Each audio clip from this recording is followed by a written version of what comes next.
Buenas tardes, mis estimados estudiantes. Con esto damos inicio a nuestra segunda clase de la semana número 7.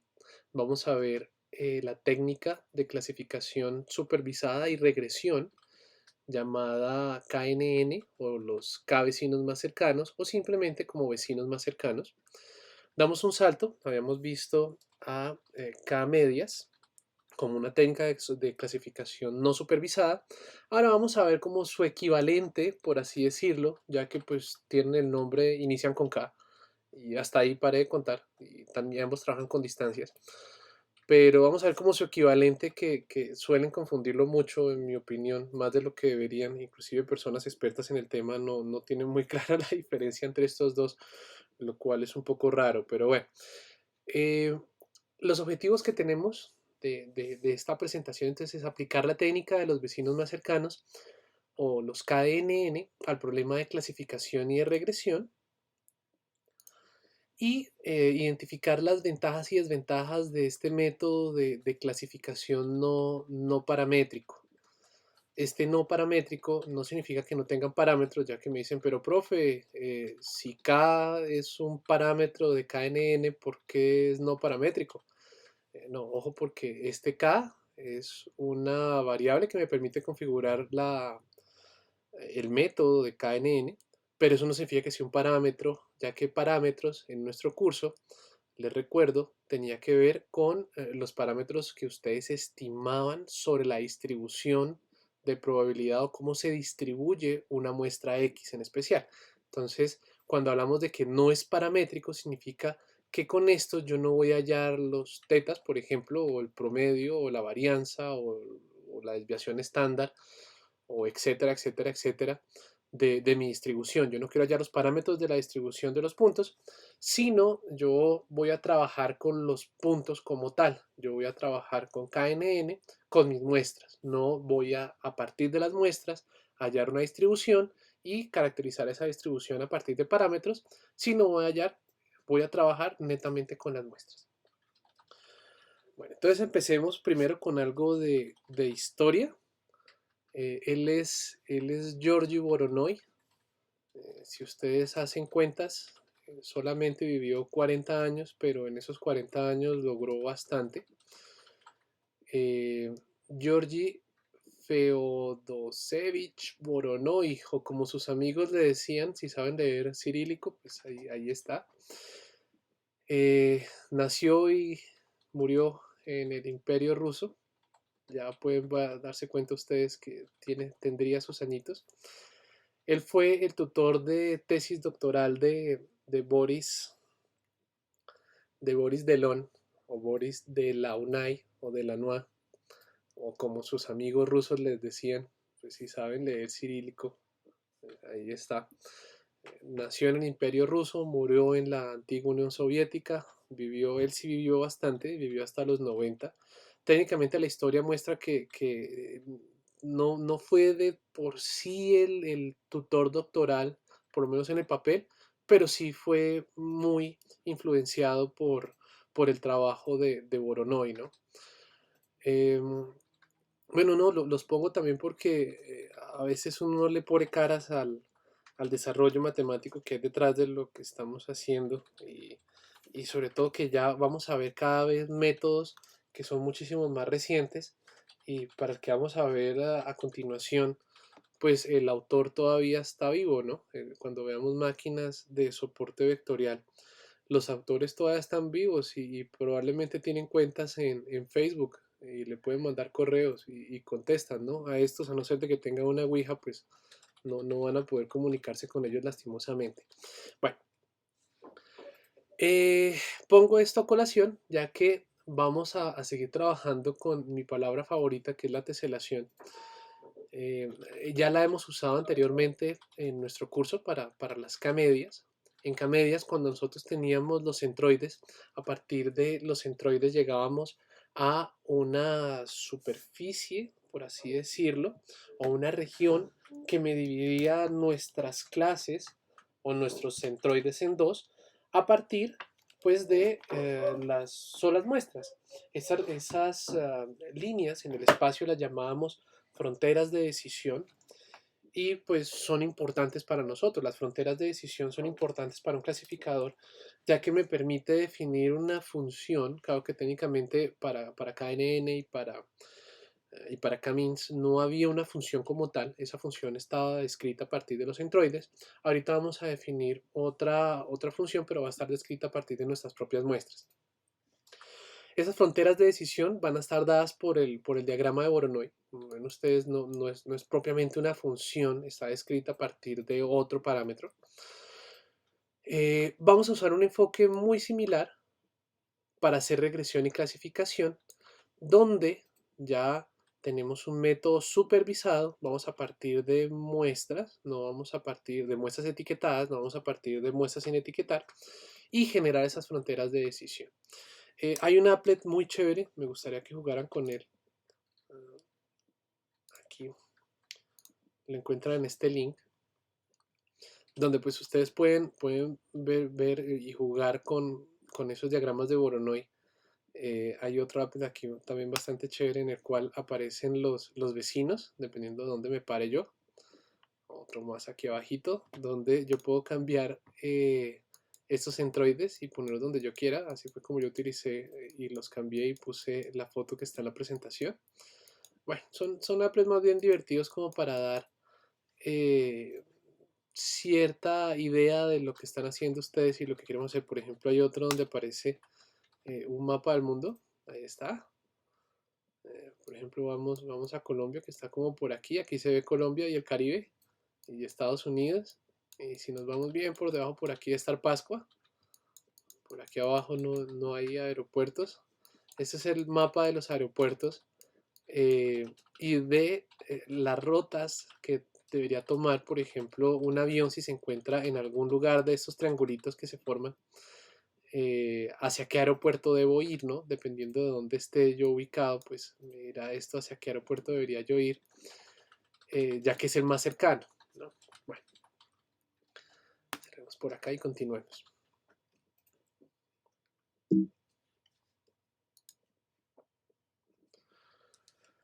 En cuanto a los métodos de aprendizaje, en todas las divisiones que nosotros hemos visto, hay una más. Tenemos los métodos restringidos o constrained y los métodos regularizados, o también los llaman los regularity methods de aprendizaje en general, o los métodos regularizados de aprendizaje o restringidos de aprendizaje. Miremos primero los restringidos. En los métodos restringidos, entonces de pronto el más deseado es el one shot, en el cual esta ave de acá, por ejemplo, es una ave secretaria en español, o un secretariat bird. Es un ave en la cual es rara, vive al norte de África, en el cuerno somalí. Y pues yo les muestro a ustedes esa foto y muy probablemente si algún día van a algún zoológico donde esté esa ave, entonces van a decir, el profe me dijo, el profe de inteligencia artificial me dijo que yo podía reconocer esta ave con una sola foto, ya que muy probablemente es un ave que ninguno de ustedes ha visto en la vida real, a no ser de que han ido a un zoológico donde exista, pero de aquí en adelante ya la van a poder identificar. Yo solamente tuve que mostrarles una foto de esta ave para que ustedes puedan hacer la clasificación, ¿no? Por ejemplo, lo mismo pasa con este panda. Este es una especie de panda rojo, un animal muy bonito. Yo tuve la oportunidad de ver estos dos animales en zoológicos, lastimosamente, pero pues por lo menos los pude ver. Y ya sabía qué era, pues porque vi una foto de él. Solamente requerí una foto de un panda rojo para saber que lo que estaba viendo era un panda rojo, era una ave secretaria. Y pues de aquí a que un algoritmo de Machine Learning pueda hacer eso mismo, pues todavía faltan muchos años, ¿no? Ya que el contexto ave, el contexto, bueno, no sé qué sea el panda, es un mamífero, pero creo que ni siquiera, creo que está más familiarizado con otras ramas que con los mismos osos, pero bueno. Eh, También tenemos los métodos de aprendizaje restringidos basados en explicación. en el cual están ustedes siendo víctimas de esto. En este momento yo les estoy explicando qué es KNN y espero ustedes me logren entender, o les acabé de explicar qué era One Shot Learning y espero lo logren entender, ¿no? Entonces, los métodos basados en explicación, hay una explicación de por medio. Esta explicación puede ser visual, puede ser una clase como la que están viendo ahora, pero son métodos de inteligencia artificial, lo que llamábamos hard, o fuertes, en los cuales todavía estamos un poco lejos de llegar allá, ¿no? Están los otros métodos de aprendizaje, que son estos regularizados, o regularity learning, y KNN hace parte de ellos. Aquí les pongo pues un robotcito, pues porque este es como el ideal, y pues esto de aquí es lo que tenemos que, pues, no digo que está mal, pero pues tampoco es el ideal, ¿no? KNN, como el primer método, eh, el ANN, las redes neuronales artificiales, el boosting también, todos esos son métodos que hay varios autores que inclusive los llaman métodos bulldozer, ya que trabajan los datos como un bulldozer trabaja la tierra. Simplemente llega, agrupa toda la mayor cantidad de trabajo que puede y a fuerza bruta los mueve para lograr su cometido, ¿no? Entonces, KNN, las redes neuronales artificiales, los métodos de boosting, boosting nadabus, pocotón de métodos de boosting que hay para trabajar a punta de clasificadores débiles para lograr uno fuerte. Todos esos son métodos que podemos hacer hoy en día, pues básicamente porque tenemos un pocotón de poder de cómputo. Esa rivalidad que hay entre las empresas que hacen procesadores ha traído consecuencias, y de esas hay que, pues, la ley de Moore, si bien todavía no se está aplicando muy al pie de la letra, por lo menos eh, todavía se cumple, ahí muy a grosso modo, pero todavía se cumple. Entonces cada vez tenemos más núcleos dentro de nuestras máquinas, a pesar de que la velocidad de reloj no ha aumentado mucho en los últimos como 10 años ya. Eh, por lo menos sí tenemos cada vez capacidad de trabajar con más datos, ¿no?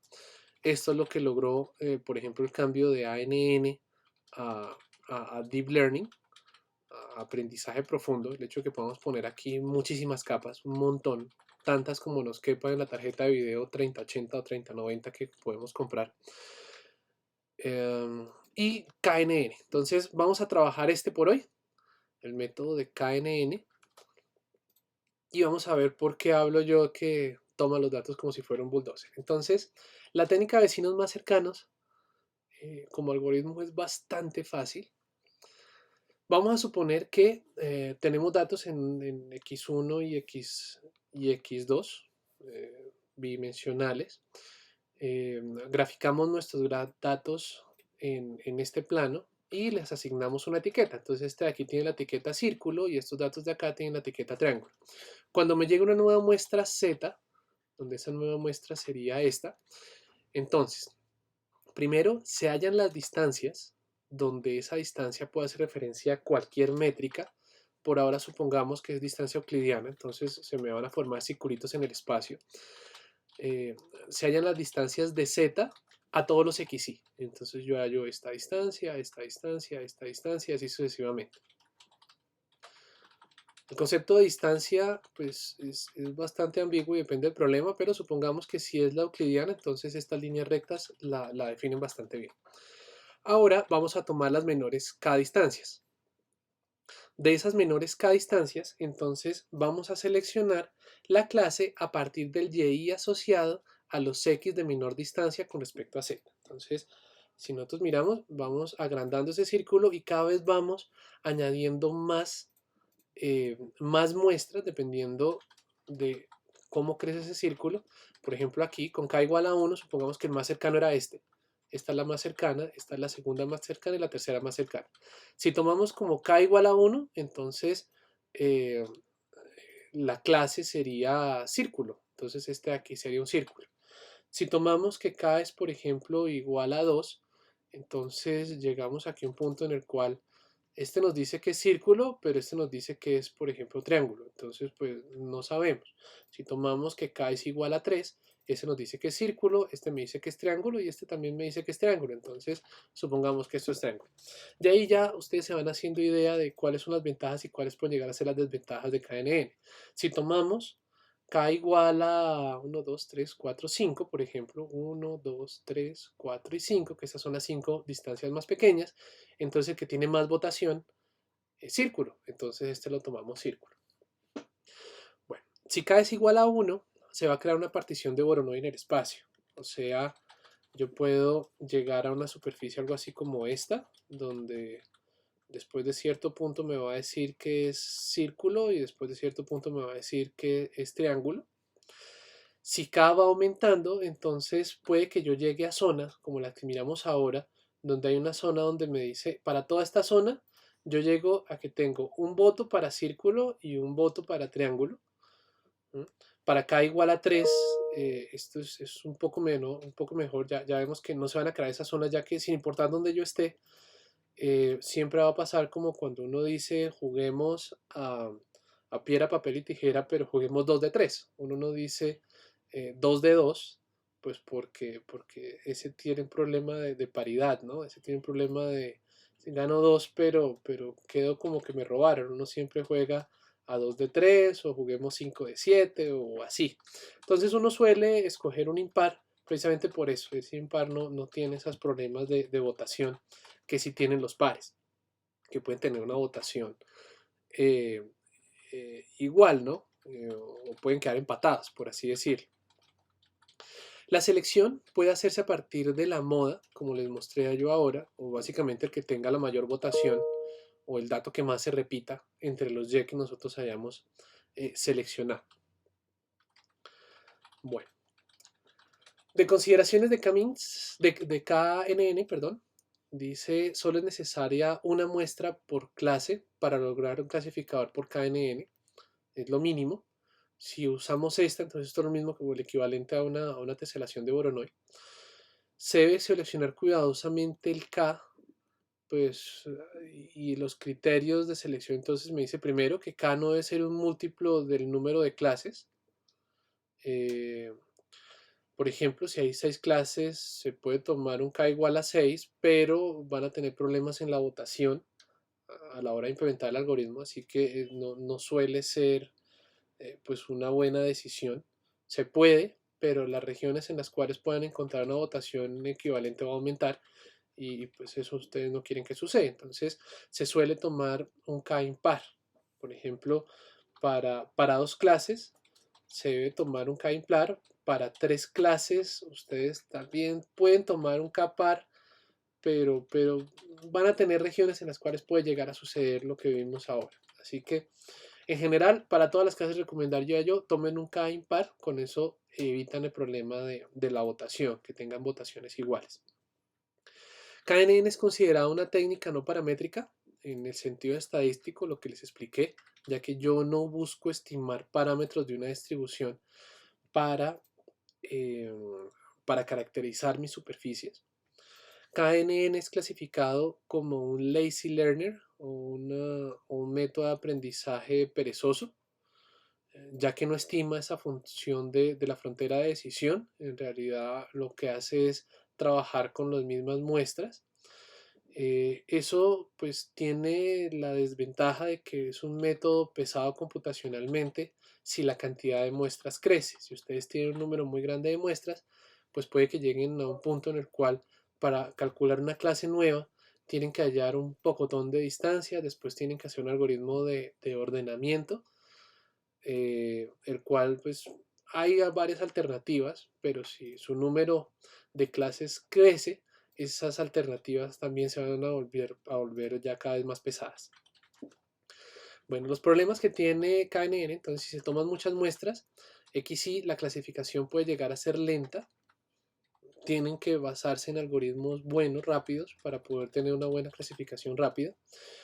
También esto implica que si tienen muchas muestras XY, el espacio de memoria para resolver su problema cada vez va a ser más grande, crece con respecto al número de muestras. O sea, ustedes tienen que cargar todo su dataset para encontrar el Y que le corresponde a un Z de entrada, ¿no? Así que el dataset es básicamente todo XY siempre. Así que pues, ustedes por ahorrarse tiempo en la creación del algoritmo, pues están haciendo que el algoritmo sea más pesado a la hora de decidir el valor de una etiqueta nueva. Otro problema que hay es que no existe un método estándar. Básicamente lo que he encontrado en el estado del arte son lo que llaman en inglés thumb rules o ley del pulgar, o sea, métodos, lo que llamamos en español, hechos a ojo, o sea, bastante cero determinísticos, bastante hechos pues a partir de la experiencia de la persona que les está recomendando el método. Valores pequeños de K, y por cierto se los voy a decir, ¿no? Valores pequeños de K son susceptibles a afectaciones por valores fuera de tendencia, por ruido. O sea que si ustedes tienen datos muy bien definidos, por ejemplo aquí triángulos y bolitas en el espacio, y por acá una mala medición les generó un triángulo, entonces eso hace que su frontera de decisión pase de estar acá a estar un poco más cerca. Entonces, este tipo de problemas afecta mucho al método de KNN, y pues no hay mucho que podamos hacer al respecto, ¿no? De pronto, antes de correr el algoritmo, correr otro algoritmo que me quite estos outliers, que se llaman en inglés, o valores fuera de tendencia, como le decimos en español, antes de correr el algoritmo para evitar que se me corran las zonas por ruido en las etiquetas o en las muestras como tal. Bueno, valores grandes de K son más inmunes a ese ruido, pero si K es muy grande, las categorías con pocas muestras pueden llegar a no ser seleccionadas nunca. O sea, si ustedes dicen vamos a tomar los 7 vecinos más cercanos, pero tienen una clase con solamente 5, entonces eso hace que esa pobre clase quede como un poco relegada, que nunca vayan a votar por ella a no ser de que estén muy cerca a ella. ¿Sí? O se cierran las regiones de decisión hacia las clases con más muestras, ¿sí? Pueden llegar a ser más tomadas que con las clases con menos muestras, que pueden llegar a ser dejadas pasadas de largo. Si se selecciona mal el K, se puede llegar fácilmente a grandes regiones incongruentes empatadas en votación, lo que les mostré yo en el ejemplo acá, en las cuales si tomaba los dos vecinos más cercanos, pues había una gran región en el espacio en la cual yo tenía ese empate, ¿no? En votos. Aquí pues ya ganan círculos, aquí ya gana triángulos, pero hay una región en el espacio en el cual tengo tantos votos de triángulos como de círculos, entonces esas regiones en el espacio pues uno dice, ¿qué hago? ¿Voto un caricellazo y cojo alguna de las dos? ¿O utilizo, vuelvo a correr el método con otro K impar? O, bueno. Entonces que se crean ese tipo de regiones y eso a veces no es tan fácil de decidir. La recomendación grande es utilicen un K impar y se evitan eso. Bueno. Thumb rules o ley del pulgar o buenas prácticas a seguir que se los dice alguien que más o menos sabe y tiene algo más de experiencia. Puede utilizarse K como el número impar más cercano a la raíz cuadrada de n, donde n es el número total de datos. Entonces ustedes tienen muchísimos datos. Le sacan la raíz cuadrada de eso, miran cuál es el número impar más cercano y toman ese como el valor de K. Eso he visto que lo hacen y funciona. La razón de ser, pues matemáticamente habrá una razón de ser, la verdad la desconozco, pero es un thumb rule y funciona relativamente bien si ustedes no tienen ni idea qué cada usar. El siguiente es el número de datos en la clase más pequeña, o sea, ustedes sacan la raíz cuadrada del número de datos en la clase más pequeña y toman ese como el número de K o el K a seguir, obviamente redondeándolo al número impar más cercano a la raíz cuadrada del número de datos en la clase más pequeña o del número total de datos. Seguimos con thumb rules, cuándo usar KNN. Entonces, cuando los datos están bien etiquetados, suena tonto, pero muchas veces ustedes pueden hacer sus etiquetas a partir de resultados de encuesta, por ejemplo. Entonces, ustedes tienen X1, X2, X3 y Y. Entonces, este Y no lo decidieron ustedes, sino lo decidió, en el mejor de los casos, un experto, pero el experto también la puede embarrar, o en el peor de los casos, este dato de aquí lo hacen a partir de una simple encuesta, por ejemplo, valores de un supermercado. Entonces, si alguien dio mal el nombre, si alguien dijo que era hombre y era mujer, si alguien dijo que era mujer era hombre. Por ejemplo, que alguien les haya puesto aquí información que les escriba Mickey Mouse o cosas así. Entonces, datos que tengan ruido, yo recomendaría no utilizar KNN, ya que esto lo va a afectar bastante el resultado. Errores en las etiquetas van a generar errores en el resultado final, a no ser de que ustedes tomen K grandes, pero K grandes pueden llegar a tener también problemas. Lo que les comentaba, que algunas clases pequeñas no se voten nunca o,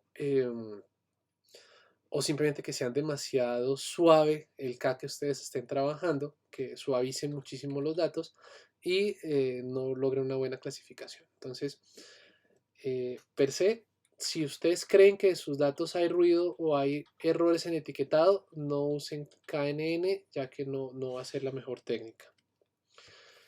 Otro es cuando hay pocos datos, y lo cual es un poco contradictorio, ya que KNN funciona mejor si hay muchos datos. Si yo tengo muchísimos datos, pues yo puedo crear mejores superficies estar más detalladas al valor real de las muestras, ¿no? O al valor real del problema. Pero se suele usar cuando hay pocos datos, ya que no hay muchos métodos mejores que KNN cuando ustedes tienen, por ejemplo, una sola etiqueta por muestra, ¿no? Una sola muestra por etiqueta, perdón.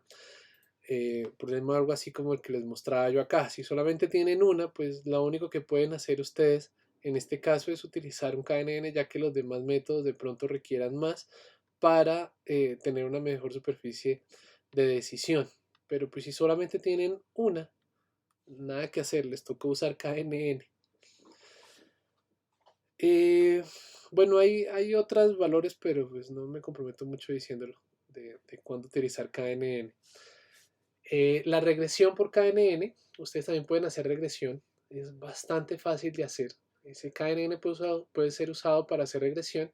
Se puede usar el promedio de los yesuís para los K vecinos más cercanos al punto Z. Me explico. Por ejemplo, que ustedes tengan datos y ustedes sacaron que esto es X, y este aquí es el valor de Y que ustedes quieren para hacer la regresión, una regresión de una sola dimensión, algo muy simple. Entonces aquí tienen los datos. Entonces si ustedes dicen, me llegó un dato nuevo, Z. Entonces, para ese dato Z, yo miro cuáles están más cercanos en esta dimensión. Hacia acá tengo, por ejemplo, miro los tres más cercanos. Pongamos este y el más cercano es este. Entonces, tomo estos tres, saco el promedio de estos tres. Entonces yo digo para Z, el promedio de esos tres va a ser como este. Y ese va a ser el valor que yo les voy a dar. Entonces, ese va a ser el valor de regresión. Tomé los tres más cercanos a mi Z. Aquí tengo un x1 primado, un x1 primado primado y un x1 primado primado primado. Listo, aquí tengo esos tres valores, los tres son los más cercanos a mi z, promedio esos tres y ese va a ser mi valor y primado que corresponde al z de entrada. Entonces, KNN también puede ser utilizado para hacer regresión y pues ya lo que cambia es qué estimador utilizo para promedio. Noten ustedes que de pronto el promedio no es lo mejor, ya que este estaba más lejos, entonces puede que no tenga tanto interés en trabajar con este, sino trabajar, por ejemplo, con estos dos. Entonces, uno puede utilizar un valor mejor o un mejor estimador del valor esperado en lugar del promedio, pero pues eso ya depende de la técnica que ustedes vayan a implementar y depende también del problema que ustedes estén atacando. En cuanto a mejoras a KNN, pueden implementarse una mejora tanto para la regresión como para la clasificación. Si ustedes ven aquí ya es evidente que yo puedo llegar a hacer una mejora estimando, dice, el valor estimado de clasificación o regresión a partir de Y se hace pesando el estimador a partir de las distancias a Z. Les explico de acá. Entonces, vamos aquí. En este ejemplo de acá, digamos que la distancia más cercana era esta y la segunda más cercana era esta. Yo puedo utilizar un K-par si utilizo un mejor índice de cuál de los dos sería. Por ejemplo, si yo sé que este es más cercano, le voy a dar un peso mayor a esta muestra, que es círculo, que a esta muestra, que es triángulo. O sea, yo puedo definir una probabilidad a partir de, o que sea proporcional a la distancia que hay entre z y el x sub i. Entonces, si yo puedo definir esta función, que hay varias maneras de hacerlo, yo puedo asignarle una probabilidad más alta que sea círculo por el simple hecho de que me encuentro más cercano a círculo y decidir qué es círculo el que voy a tomar, muy parecido como lo que hacíamos con la regresión logística. Así que hay muchas adaptaciones de KNN, pero la mayoría simplemente se basan en darle una métrica a cuál muestras están más cercanas.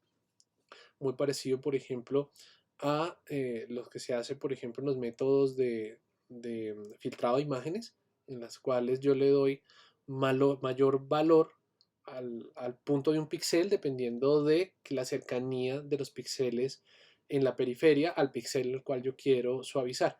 Entonces vamos a hacer algo muy parecido, solo que pues asigno los pesos a partir de la métrica de distancia que esté trabajando. Si es euclidiana, pues a las más cercanas, si es distancia coseno, bueno, etcétera, etcétera, etcétera, dependiendo de la distancia que vamos a usar.